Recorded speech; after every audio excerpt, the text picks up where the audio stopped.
Judas. Matthew 26:49. Immediately Judas went up to Jesus and said, "Greetings, Rabbi," and kissed him.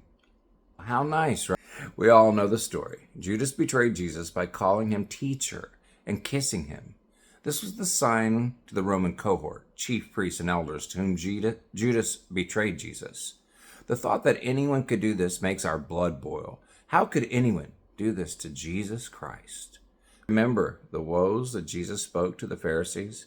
In Matthew 23:29 through 31, he said, "Woe to you, scribes and Pharisees, hypocrites, for you build the tombs of the prophets and decorate the monuments of the righteous. You say, if we had been living in the days of our fathers, we would not have been partners with them in shedding the blood of the prophets.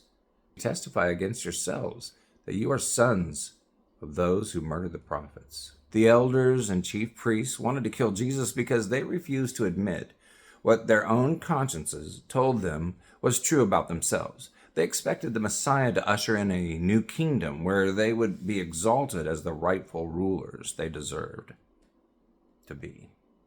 Jesus demonstrated by his acts, like washing the feet of his disciples, even Judas, by dying on the cross for even the Pharisees, that entry into his kingdom requires the kind of love that we lay down our life, even for our enemies. If we're really going to grow in this amazing grace that not only sets us free from sin and shame, but trains us to reign in the righteousness of God and our own domain of influence, then we're going to have to admit that we can sometimes be like Judas ourselves. Judas, like the Pharisees, expected Jesus to become a great military leader.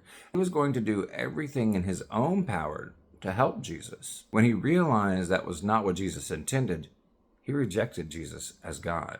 He betrayed him to his crucifixion. How often do we try to force God's hand to make God into the image we want for him, instead of allowing him to shape and mold us into the humble leaders he calls all of his children to be?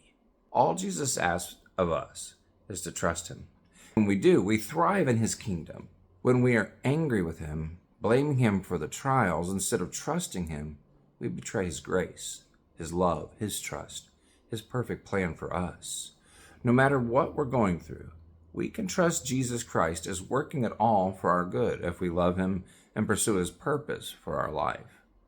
The reward might be just one more trial away. Will you trust him and hold the course?